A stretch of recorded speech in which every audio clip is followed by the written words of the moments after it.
Okay, we're going to get started.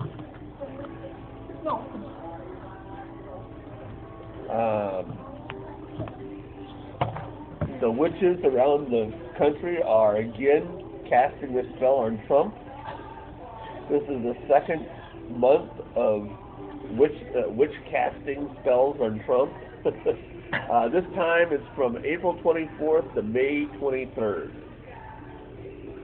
It's from crescent moon to crescent moon. So witches to cast spell on Trump again. See, their spells don't last very long. Among the angry liberals who refuse to accept the 2016 presidential election results and Donald Trump in the Oval Office are witches who are regathering at midnight on Sunday to cast spells again. They tried last month to conjure up magic to remove him from office.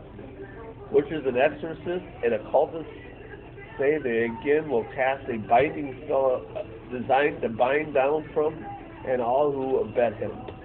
Anti-Trump occultists performed the mass spell against the president last month under the hashtag /BindTrump. Witches nationwide share photos and videos on Twitter of them placing their hex on Trump. And here's a bunch of examples. And all who, very interesting. And all who what him? Abet him. What's that? Or with him. Yeah. So they're helping him. They're what? The other half of the country or just people in his office? Basically, it'd be people that he worked with. That'll include Mike Pence, too. Yeah. Oh, yeah, that's right. Yeah. We can't have that. Yeah. Especially at Notre Dame, we can't have that. Oh, no. He's a commencement speaker at Notre Dame this year, and they're protesting him. It's 175th anniversary of Indiana or something like that. And so Notre Dame thought, which is a Catholic school, thought that they would have somebody from Indiana speak at their commencement. Oh, we gotta so have Mike a Pence, so now there's protesting that students on campus, So college, the liberals. Yeah.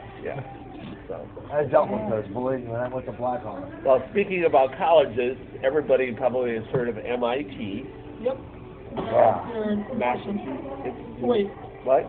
Maybe we're thinking of two different ones. Massachusetts Institute of Technology. Probably one of the top technical colleges. Yeah. Well, they are publishing a book. MIT Press publishes Communism for Kids book. Oh. And don't all these kids look so happy there? Communism. Yeah. Don't they all look so happy? It looks like they're going to a death march or something. Anyhow. We all know how technology equates to communism. Right. Yeah. That's it.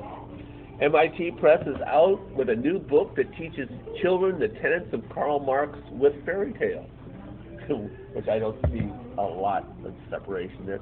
Communism for Kids, written by a German author who specializes in political theory and queer politics. Imagine this. Was released last month. The thesis on the children's book is that communism is not that hard. That's absolutely true. If you don't believe in God, then it's easy to live in this world, certainly. But has not been implemented in the right way. See, it's always that. Communism is right. It's just not the right people. Once upon a time, what? Yeah. Communism is the best form of government. Everybody's too greedy to actually, Right. And that's what it's going to talk about here.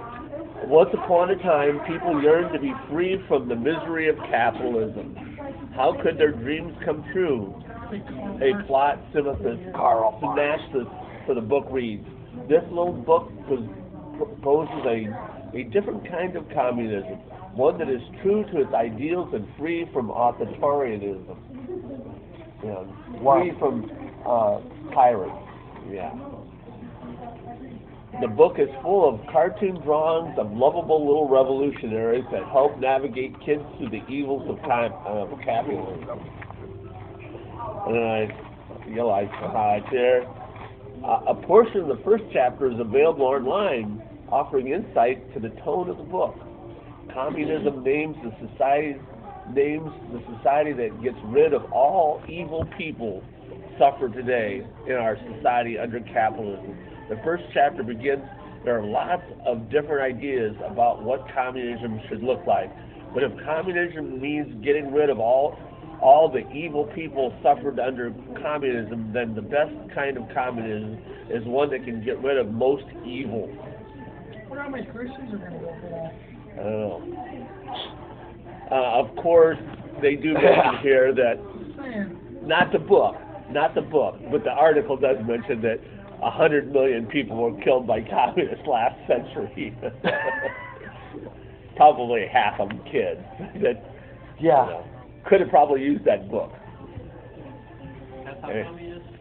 So, I mean, Yeah. you eliminate the population, more people have Sure. more stuff. Less people. Yep. And the mark of the Antichrist is kind of already working its way out there. They thought this lady was crazy. Doctors extract RFID chip from sex trafficking victims. What was that article? That doesn't surprise me. Pimps were keeping track of where she was going. That doesn't So she surprise went to the me. hospital and said, I need this chip taken out of me before the pimps show up. And they thought she was crazy, but she seemed to be pretty rational. And then they got looking at it, and lo and behold, there it is. The chip? It's a little chip. Yeah, it's About the size of a grain of rice. You know, I'm doing my final thing on that. Did you hear though about I this? know, I literally read scripture in class. It's going to be great. Okay. But what I think was Dr. Phil, I think he had to go off the air because he exposed a sex ring. Yeah.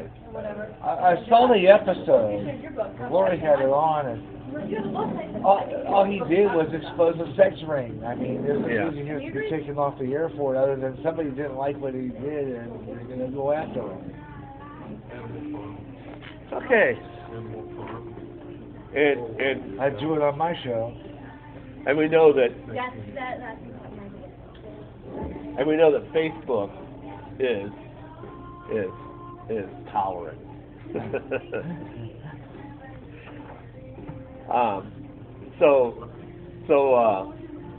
Yeah, my first was plain Yeah.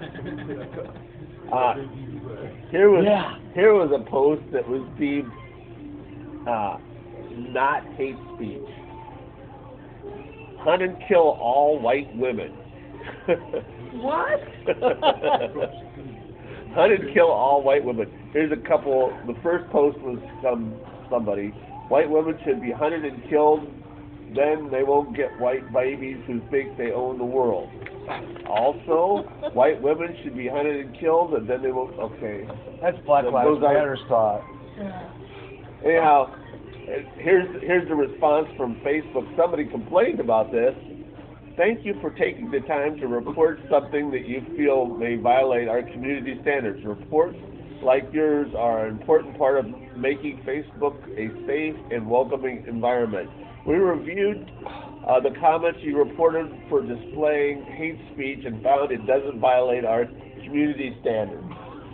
Oh my God. Facebook is supposed to be saying that they're going to be eliminating hate speech. I'm of all glad that kinds. they're standing up for the women's rights there. That's nice. Nice to see. Oh, that. wait a minute. Facebook is out there eliminating hate speech against Muslims. They're going to That's blame that on now. Yeah. And since we're still, probably. And since we're kind of like still on technology here, they found this out. They found this out from WikiLeaks. CIA's Night Skies tool can hack remote control iPhones without user knowing it. They can remotely hack into iPhones. Yeah. Not only that, but the program they use to hack into it makes it look like somebody else hacked into it. Yeah.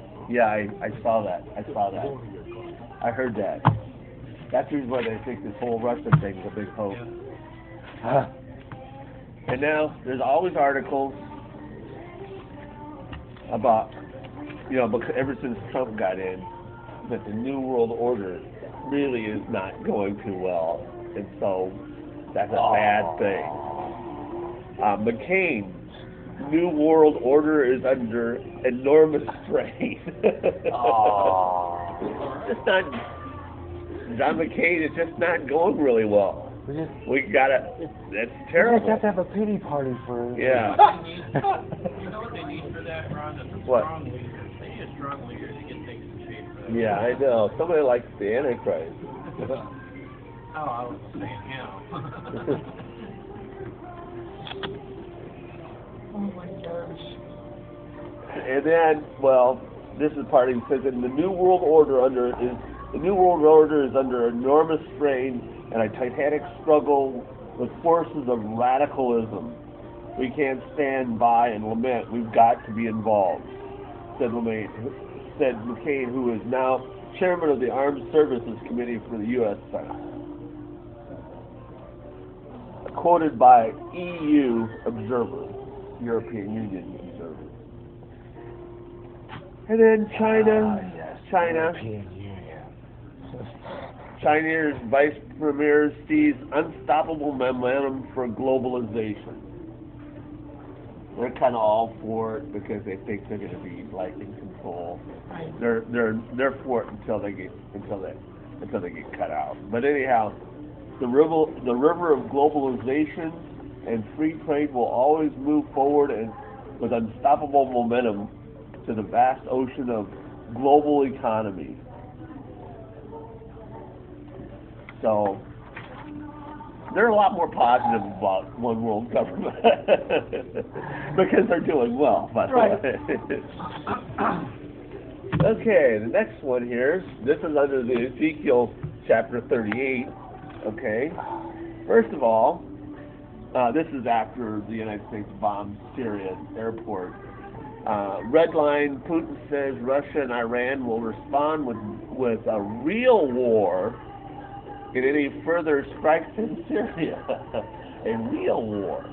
As opposed to Not like the one, war. not as opposed to the one in Syria. Now, a real war that involves more than these countries. And then Iran says Russia can use their military bases on a case-to-case basis, especially if they're attacking Israel. And speaking about Israel, Israel pilots flying alongside the EAE, that's United Emirates. It's the United Emirates. It's the United Emirates, brain freeze there, which is part of the Saudi Peninsula, which is not in Ezekiel chapter 38, because Ezekiel chapter 38 is the Shiites and Russian allies against Israel, not the Sunnis. So the UAE is Sunni, and they're flying with the Greeks, which is Europeans, which will be with the Antichrist. Okay, so Russia attacks Israel with its allies, God destroys them, and then in comes the Antichrist into Israel. Okay. Then we have some more temple stuff. A bunch of more temple stuff.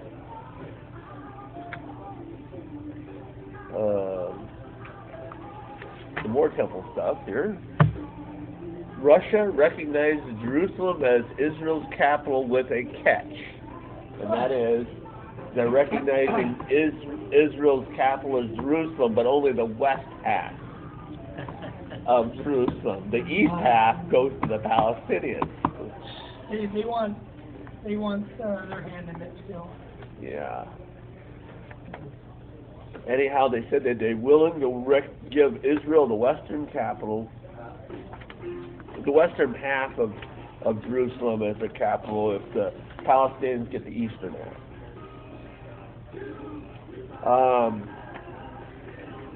And this is about embassies. This would make Russia the first country to recognize Jerusalem as the capital of the Jewish state. There is presently only one embassy in Jerusalem to Israel, the International Christian Embassy. Wow. That's interesting. The only embassy in Jerusalem is the International Christian Embassy. I'm not even sure what that is. Wow. It's ICE. It's called ICE mission, International Christian Embassy. Jerusalem was designed as though Jerusalem was designed as an international city according to the 1948 League of Nations partition plan, 7 countries and the Vatican have embassies to the Palestinian Authority in Jerusalem, while creating a corresponding embassy to Israel in West Jerusalem. So in East Jerusalem, there's 7 countries in the Vatican, but in East Jerusalem for the Palestinian Authority. And the only ones in the western part of Jerusalem is the International Christian Embassy. Wow. Which I don't even know if technically that's even an embassy. Oh, I don't know that it's recognized. I don't think this is... The official embassy anymore. Yeah, it's probably not even an official embassy. Anyhow, when the League was... Because they're their own nation anymore. Anyhow, when it first became a nation, the city of Jerusalem was declared an international city. That has changed under Israeli law. It's no longer by Israeli law an international city, but that could change around again too. Wow. How does that affect the Temple Mount? Where's the Temple Mount situated along the lines? Well, the Temple Mount is in Jerusalem. Yeah. It's Which side? It's on western part. Okay. Because they'd have to give up the Temple Mount. Well, I think the big issue is if they got the East Bank. I mean, if they got East Jerusalem, then the West Bank also would naturally go, which they don't want to give up. I think that's the way it goes. The Sanhedrin has asked Iran to help build a temple on the Temple Mount. You can always ask. Well, yeah. But you see, they say that it's not unprecedented because the Persians, the Babylonians, had built a second temple in Jerusalem. So the Sanhedrin is asking them, Iran, to build the third one. Yeah. But it says under construction here by Iran. Now, I don't think that's probably going to happen. Especially now that I want to say Mahmoud, the past president, that was a disaster and a complete crazy person. Yeah. He is filing to be president again. If he gets president, I don't think they're going to be building a temple. He's a big proponent of fulfilling Islamic prophecy, in which turned the world into chaos, and then the 12th Imam. That was his big whole platform, was to turn the whole world into chaos, so that the 12th Imam could They're still working on that. Yeah, I know, but he was a big proponent. That was his whole big thing. The UN leader, the new guy, Gutierrez, Antonio Gutierrez, that's his name. Yeah. After years of denying the historical Jewish connections to Israel, the UN Secretary General Antonio Guterres' statement confirming a Jewish temple on the Temple Mount are like a breath of fresh air. The World Jewish Congress President John Lauder said. That's okay. I got some coupons too. I'm starving and my sugar's dropping, so. You got it, everything over there? I got some more coupons. Everything's something. What? You have diabetes too? No, I'm opposite. Wow. Hey, what do you Willow. want, Miss Willow? I got, hey, was she, hey, was she toasters? I got some right here. Wow. You want to cut up there? Yeah, I might. Or you want?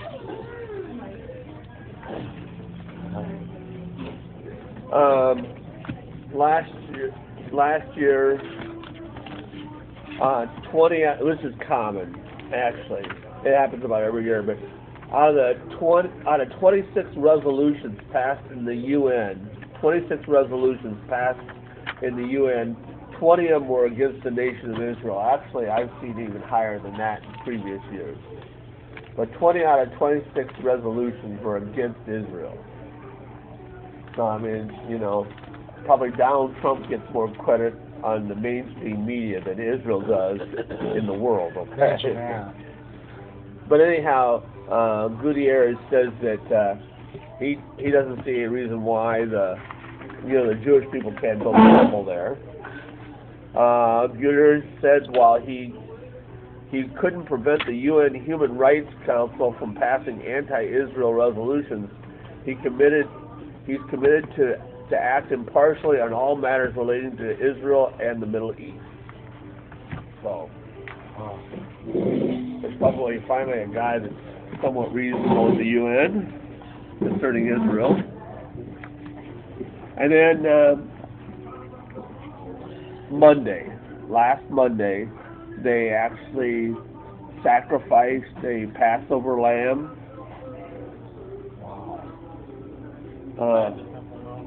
Beside the Temple Mount, yep. And the crowds get larger each year. They've been doing this, I think, for like 15 years. But the crowds are getting larger. They actually had to move a little further away because they handle the crowd. After a court battle to gain police permission, the Sanhedrin held a full reenactment of Passover sacrifice and temple service Thursday evening. It was Thursday evening, in a manner reminiscent of the glory that was once the temple.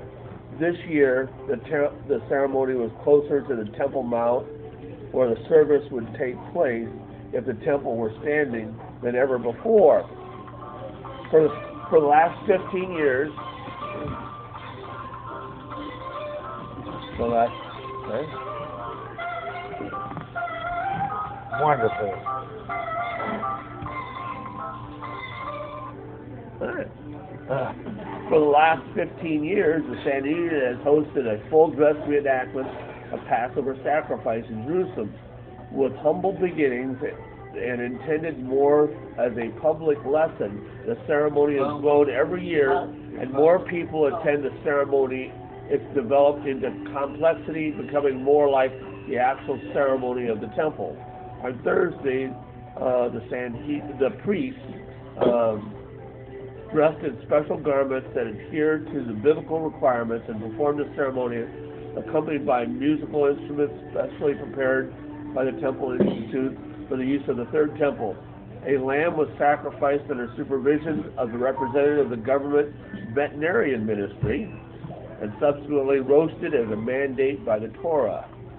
To accommodate the growing crowd, the Sanhedrin planned to hold a ceremony this year at the Davidson Center, an archaeological park adjacent to the Western Wall and the Temple Mount. Fearing Muslim violence, the police refused to issue a permit for the event, and only 4 days before the event, the venue was moved to a location inside the Jewish quarter near Herva Synagogue. However, even this location is prime, located only a few hundred meters away from the Western Wall and the Temple Mount. So, still within view of the Temple Mount. There's some of the ceremonies.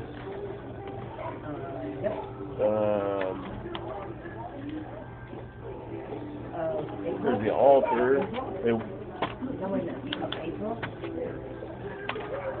And there is the roasted lamb here at the end. There it is, the roasted lamb. Sacrificial lamb. Anyhow, that seems to be coming along nicely. Now getting back to the United States, I think we set this record about every quarter or at least every year. U.S. disasters in the first 3 months of 2017 cost record $5 billion in damage. I believe that. Record destruction in America for first quarter. Wow.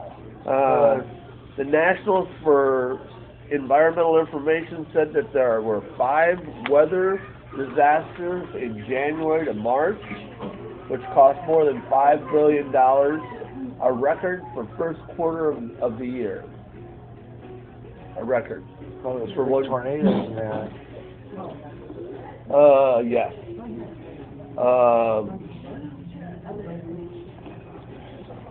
Let's see. In January, a tornado outbreak in South killed at least 24 people, caused $1.1 billion in damage. In February, feet of rain fell in California and caused flooding and structural damage, which killed at least 5 people and caused $1 billion in damage. And from February 28th to March 8th, 2 tornadoes outbreaks in the Midwest killed at least 8 people and caused $2.7 billion in damage. In March, a cold air from a winter storm in the Northeast, in which at least 5 people died, traveled south and killed crops, mainly blueberries in Georgia, peaches in South Carolina, and caused at least $1 billion in damage. Record first quarter disasters. So, wow, kind of interesting. When we traveled down south, we were behind tornadoes, and as we came back up, we were behind tornadoes. But as we were going down behind the tornadoes, we saw in Tennessee, we saw somebody's house, the whole entire roof, laying in their front yard, and we saw a grain bin wrapped around a big tree up in the top. There you go. Oh, man. So I saw a little of it. People that are, storm chasers have higher blood Higher blood pressure that came out. First, they're anxious about trying to get to a storm, then they're anxious because they're in it. There was a tree somewhere that got hit by lightning, but it was burning from the inside. Oh, that's unusual. That's bizarre. And then continuing on here with what's happening here in the United States. Earthquakes, volcanoes, Fukushima, and the blob hit the Pacific Northwest, gearing up for 8 days. A series of unusual and threatening phenomena, including volcanoes, radioactive waste, and a mysterious marine anomaly called the blob, have all appeared in the waters of the Pacific Northwest. Trouble bubbled up from the bowels of the earth last month as volcanic activity increased off the coast of Alaska. This one Bogoska volcano, about 60 miles northwest of Dutch Harbor, erupted more than 37 times in the last 3 months, sending a volcanic ash up to 30,000 feet. The eruption accompanied dramatic but by violent lightning strikes. They can cause storms. The volcano remains in a heightened state of unrest and could erupt again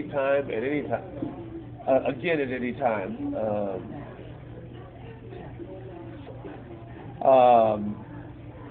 this volcano is one of 160 active volcanoes in the section of the Pacific Ring of Fire, the world's most systemic active region. This section also includes Mount St. Helens, which erupted cataclysmically in 1980, Yeah, I and is the remember that. deadliest, most economic, destructive volcano event in the history of the United States. So Mount St. Helens is even still on the... I remember, I was just graduating high school when that happened.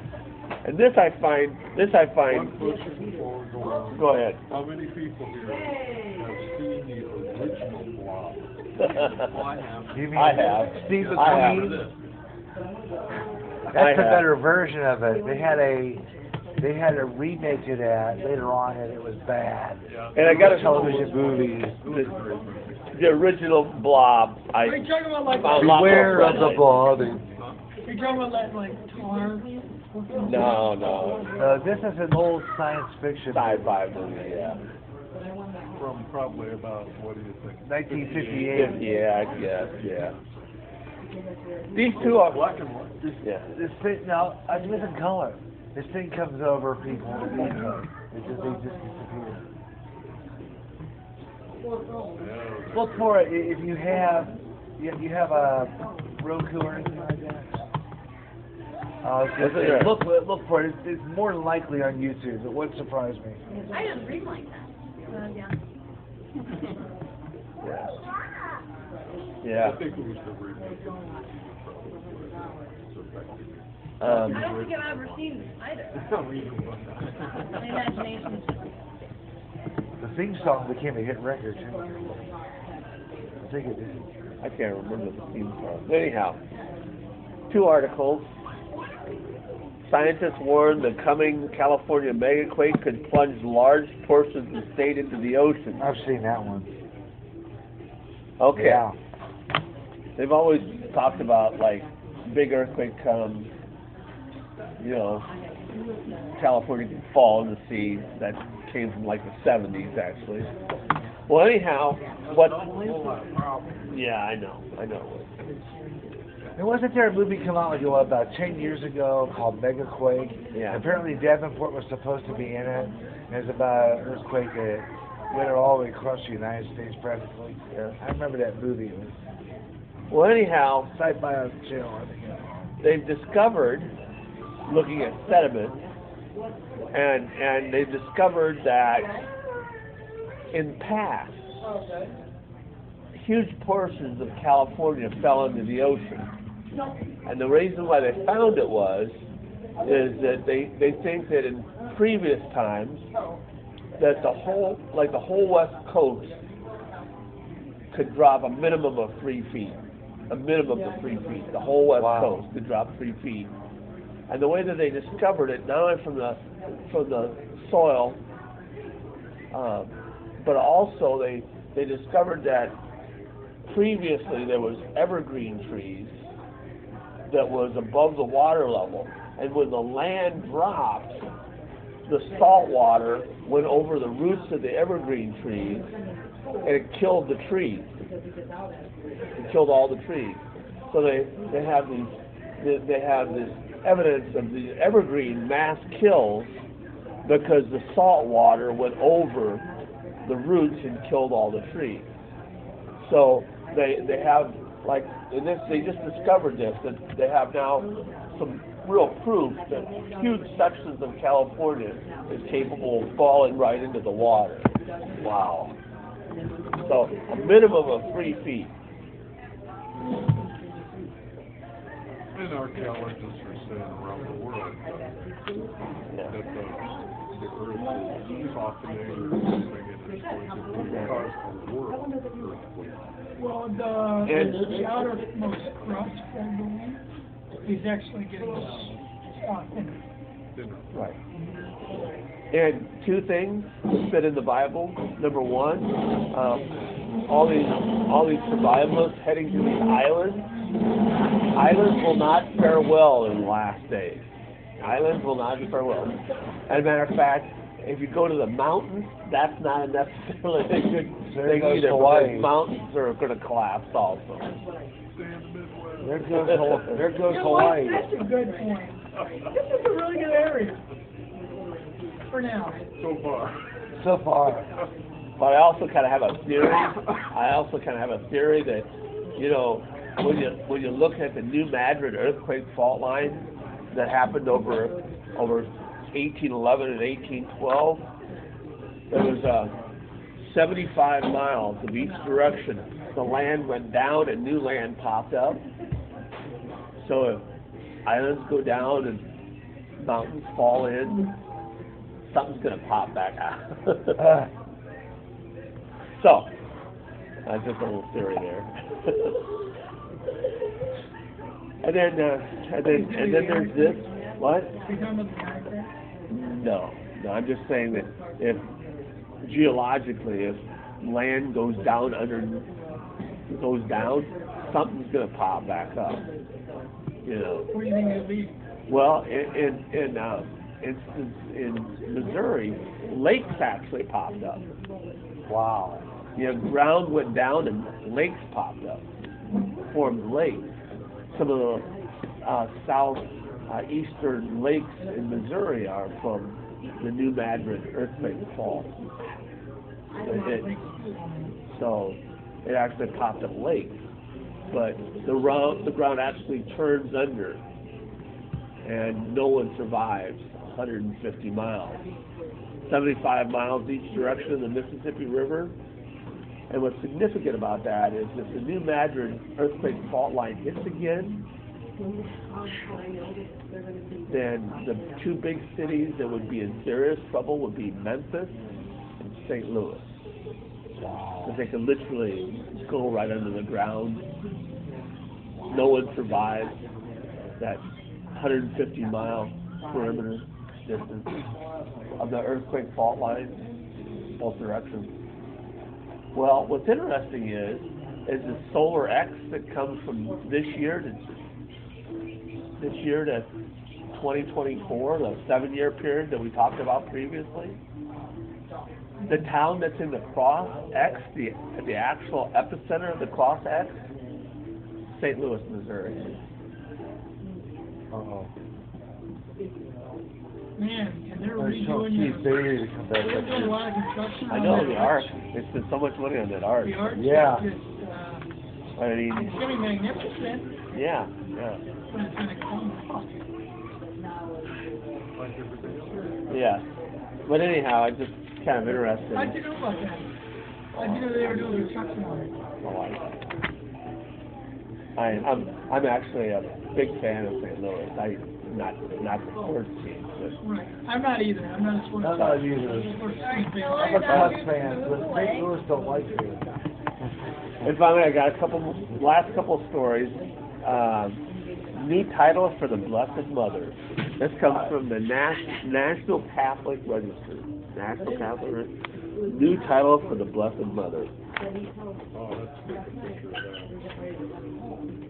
Co-Redemptress. Co-Redemptress.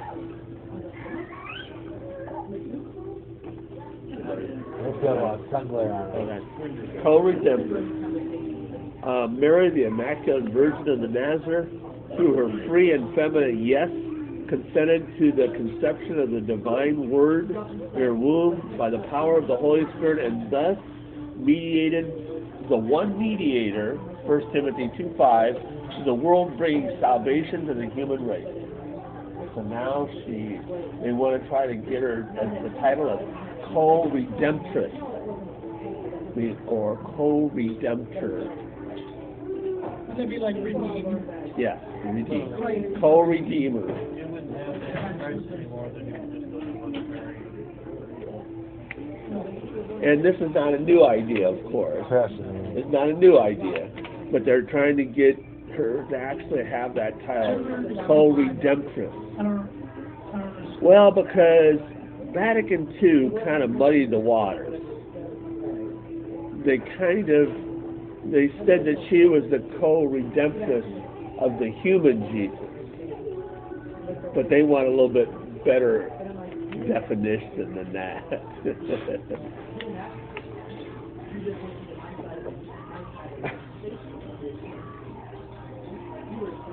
So, different popes have actually used co-redemptress, but the Vatican II, which was supposed to kind of clarify the whole issue, kind of muddied it by saying that she was the co-redemptress of the human Jesus. Which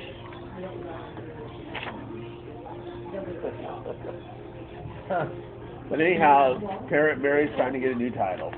Co-Redeemer. Co-Redeemer. Or real Mary. And Definitely gonna add to what's their name, the theory that she's an evil spirit. Oh my. uh, Not an evil spirit, but she is spirit of Jezebel. Oh, yeah, the red spirit of Jezebel are basically equal in their evilness. yeah. It's out there. Yeah, I think And sadly, he's becoming a pastor. I think she's His a wife is one He Catholic. sits around the table and makes this stuff up. I think They're she's bored I with think each other. I think Mary was a godly woman, you know. Otherwise she wouldn't have been picked by God. Right. But that's she was part of the people that was trying to get Jesus out of the ministry. Family. Yeah, her family was trying to get Jesus out of the ministry. That's when Jesus says, "Who is my mother and my brethren? Those who do the will of God." So Concerning there's only one instance of that, story in the Bible. yeah. The one story, I don't think it was that significant to say she was an evil spirit. No, she wasn't an evil spirit. No. She's no different than everybody else that basically didn't believe who Jesus was until he actually rose from the grave. Wouldn't Does be. prove she needed a redeemer just like the rest. Yeah, she needed a redeemer just like the rest of them. And historically, she lived with John in Antioch. No, Ephesus. Lived in Ephesus, and historically is buried there, and was a part of the Christian church in Ephesus.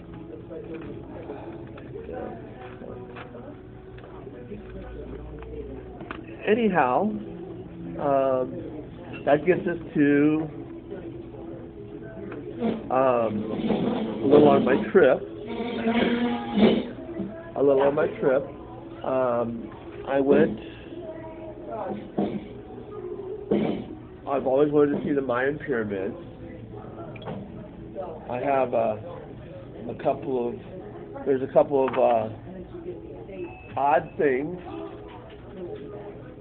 And one of the odd things, well, more than a couple, but a bunch of them. One of the odd things is the bearded man. The bearded man, okay? The bearded man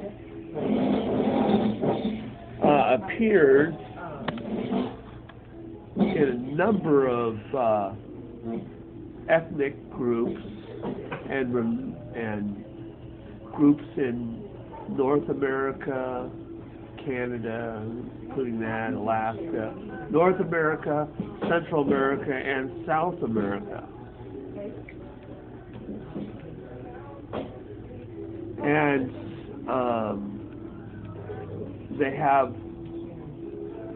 have this bearded man or this white man who is a leader within the different ethnic groups. There was one in the Toltecs, the Incas, the Mayas, the Aztecs all had one. Quetzalcoatl was the Mayan one. And the Mormons hold this up as proof they hold this up as proof of the Book of Mormon. Can't see this at all, but No. this panel right here is the bearded man panel. Right. This is a bearded man panel. This panel right here, which you can't really see it, but you can see it looks a whole lot better than the rest of the panels. Like I said, this one looks like it was made in 2010 or something, and the rest of them look like they're from the 6th century. But they may have just cleaned this one because this panel right here, when you're actually standing in front, it looks a whole lot more newer. This panel right here. Yeah. But anyhow, can't tell from that picture, but it looks a whole lot newer. But anyhow, they may have cleaned it.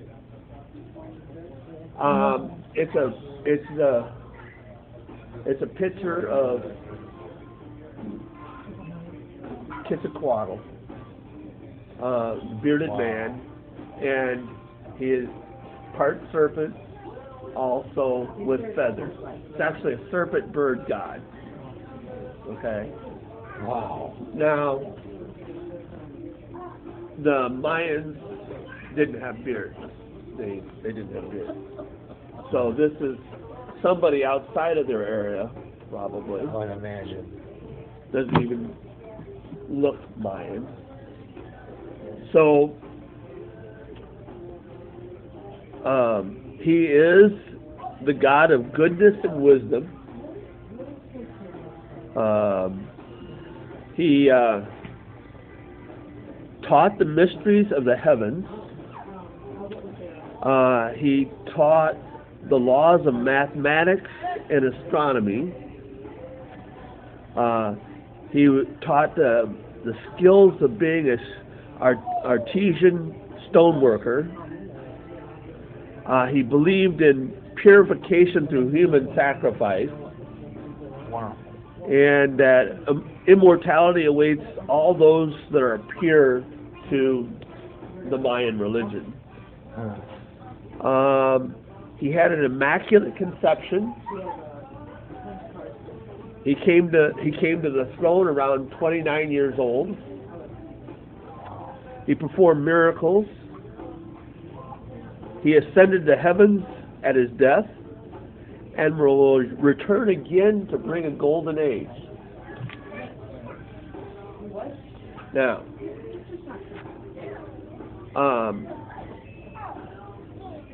when you stand in front of the pyramids, and I told some people this, I gotta tell you, it is impressive. It is impressive. It is impressive. And this panel is in the sports field, by the way. The panel is in the sports field where the loser, the leader of the loser is sacrificed. That is not even cool. That sounds like a Star Trek episode. Wow. Disregard us here. You look good. Yeah. Tan and everything. Yeah. Okay. There's this whole pyramid. This whole pyramid is like a calendar. Okay. Go ahead and pass it around. The whole pyramid is like a calendar. When the sun hits, it goes down the corner, goes down the corner, and it tells you what season it is. There's 365 steps on the pyramid, one for each day. There's 52 levels. There's 52 levels corresponding to the 52 weeks. Okay, that's you know, that's kind of okay. Yeah. But this is where it kind of gets a little crazy. If you stand immediately in front of the steps and clap 10 times, you have to clap 10 times really, fast. It makes the sound of the bird that they worship. Wow. Did you do that? And yes, I did it. It is. It makes a bird sound. If you step 3 feet away from the steps, won't make the sound. You have to stand right in front of the steps, clap 10 times, and it makes the bird sound. Now, what's even more remarkable is they have other birds that they revere, and the buildings that they build, it doesn't have the steps. So whatever four into 364, and then one has an additional step. But if you go to there's other sites, and I have a picture of some of the other sites. The other sites, let's see, I think it's this way. Yeah. No, this is not. Anyhow, there's other sites that have different numbers of steps. You clap in front of those steps also, makes a different bird sound. Makes a completely different bird sound. Now, I mean, when you listen to it, it's impressive that somebody would have that level of technology. These right here. This is another building. You clapped in front of this building. It didn't have 361. It had like, I'm guessing like 30 steps. Made a different bird sound. Completely different bird sound. That's the muff one.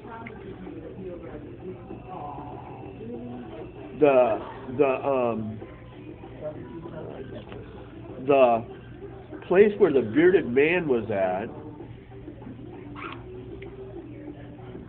place where the bearded man panel was at, was right here. It's right here. This is where the king would sit, and this is at the sports field. The sports field is two walls, and the officials had like structures on top of these walls that they officiated from on both walls, and then if you're facing the wall this way, the king's box would be on this end.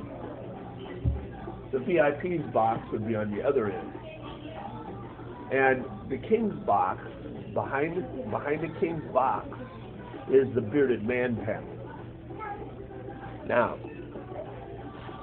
I say this because I'm reading the book of Enoch, and Enoch was a very popular book for the first 7 or 8 centuries of Christianity. Quoted in Jude. If the book of Enoch that we have now is actually the book that they had back in the first 7th century. Basically, the book of Enoch was highly revered and read for about 7, 8 centuries, and then about 7, 8 centuries it disappeared, and then reappeared again. So, I'm assuming that what the book we have now, the book of Enoch, is the same. And I've read it before, and it's a long, long time ago. So I'm rereading it because it's quoted in the book of Enoch, in the book of Jude, as I said. The book of Enoch, the first part of it, deals with the Nephilim. Okay, these were the angels that left heaven and had sexual relationships with women and are now bound in hell. Okay. Well, the book of Enoch expounds on that. Expounds a bunch on that. And it talks about, it gives a number, 200 angels that fell, and that they had a leadership. They had also like a leadership, and it lists all their leaders and what these leaders specialized in. And their main purpose was to give men knowledge that God never intended them to have, to help pervert humanity, So each one of them were given they had a leadership role, but within the leadership there was one leader over the 200, and then the under leaders were all responsible for various things, teaching men various things, and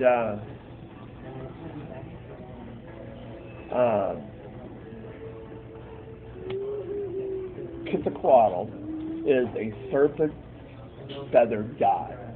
Okay.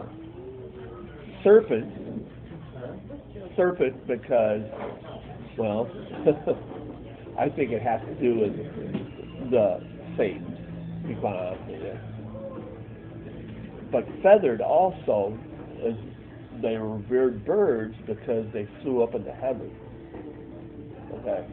So when you put the two together, it's like something revered from heaven was something very cunning here on earth.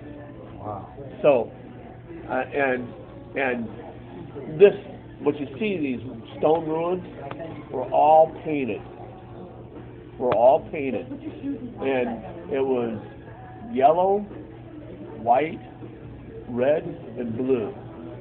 And you can actually see some of the colors. Still on the rock. But each one of these colors had meant something. But the point that I'm trying to get is this: is that you've heard of the Masonic Lodge. Yeah. Masonic Lodge. Okay. Well, the Masonic Lodge believes in sacred geometry. Sacred geometry. It's actually a European term. Sacred geometry. And the sacred geometry seems to be a common denominator with the building of the pyramids in Egypt, the building of the pyramids in North America, South America, in this case it's Central America. So the point that I'm trying to make is this: is I really think that when you start studying all these things, for instance, the Pueblo Indians here in North America had a similar person. When the Spanish came over, the Ecuadorian people, before they were Ecuador, they had a god that began with the letter V, Velocida or something like that. And so when the Spanish came over, they thought that it was Velocida or whatever the name of it was. I forget now. So the Spanish was first recognized as God, and that's what caused the natives' downfall, is because they trusted them to be gods.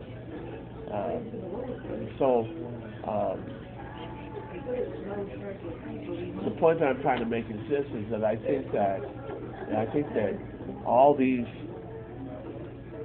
anomalies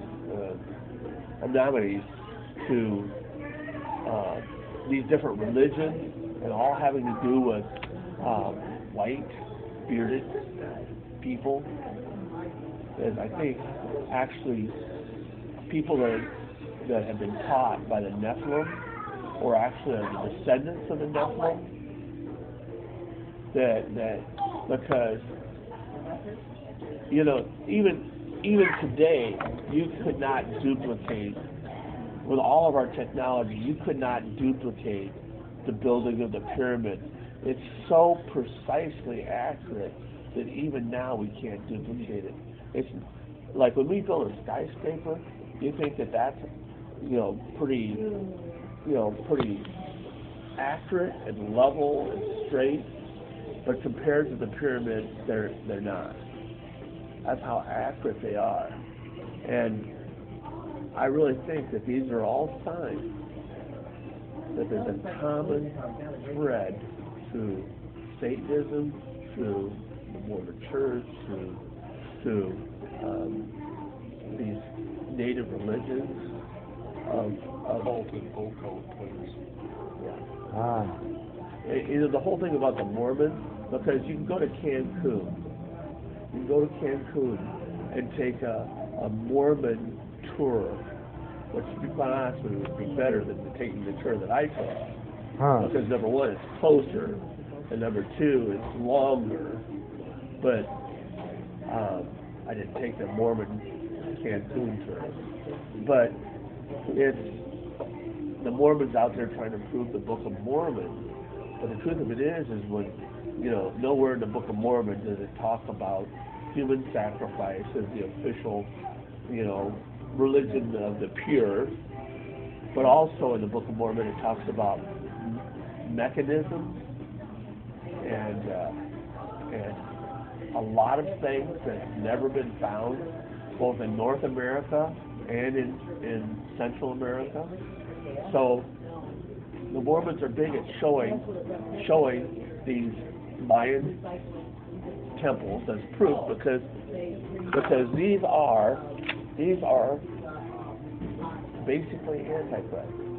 They are people acting, I believe, as a false Christ. I mean, when you read the whole list of these people, it is really remarkable. It says sound, whether it's a valid list. They just came up with a Mayan alphabet just here a few years ago, a pictorial alphabet, and so now they claim that they can really interpret Mayan pictographs fairly accurately. But the truth of it is I really think that this is just, a worldwide attempt to pervert mankind and to pervert them from the gospel truth. And Where the Illuminati comes from, the Masonic Lodge, and let's just take a look at the Mormon Church. The Mormon Church has a favorable view of Satan, who is a serpent. They have a favorable view of him. So, I mean, all these things feed into the fact that I think that the Nephilim, the reason why they were condemned, why they're in bondage. Now, the Book of Enoch actually says that not only is the 200 angels bound in hell waiting for judgment, that all their descendants are, their wives, their children, everybody that descended from the Nephilim is all bound in a compartment waiting for judgment. And so I've heard different things about that, the Book of Enoch, where they say that part of it was old, but then part of it was written in 300 AD. Right. And it was written by those that would, like, the Gnostics. Right. So you really have to be careful. You don't really know. Cipher. You really don't know. But when you stop and think about the Nephilim and, when they came down to humanity, the Book of Enoch actually says, and there's a comparison to this, is the Book of Enoch says that when the Nephilim came down, that their sin actually affected nature.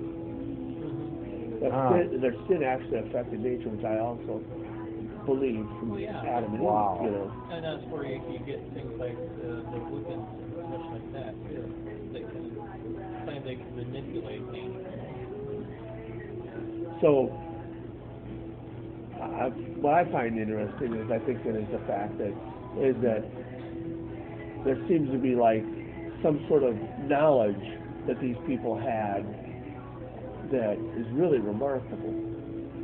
And, I just so happened to be reading the Book of Enoch, and it talks about how this knowledge that they brought down from heaven was not designed for humans, because that knowledge would pervert humanity.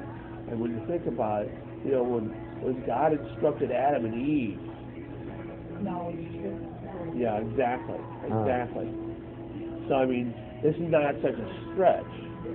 It's just all just theory, but I find it interesting because, just think about this, how important this was in 2012 with the Mayan calendar. Yeah. The Mayan calendar. Yeah. You know, the world looks like something The in world's going to end on a certain date, Well, December 21st. you know.